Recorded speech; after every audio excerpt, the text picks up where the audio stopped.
suppose you are standing on a stone and there is another stone in front of you which you are aiming to jump on, right?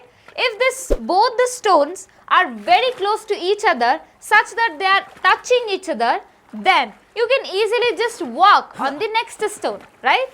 Suppose I move this another stone a little more forward, then what happens? I will have to provide some external energy in order for me to jump on this stone.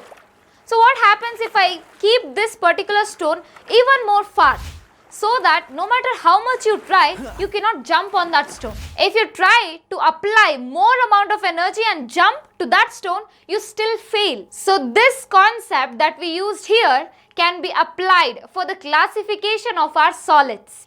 If the conduction band is very close to the valence band, or in fact overlapping on the valence band, it becomes very easy for the electrons to jump to the conduction band. So this condition where the valence band and the conduction band are so close to each other is the condition for metals. So the same way, when we move towards the second condition where the stone was appropriately placed a little bit away from the valence band, here you have to provide a little external energy.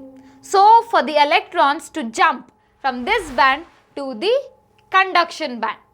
This condition is for semiconductors. Now let's move towards the third condition where the stone was placed much more far away, where even on applying the energy you could not jump, right? The same way in the insulators, the valence band and the conduction band are placed very far away from each other.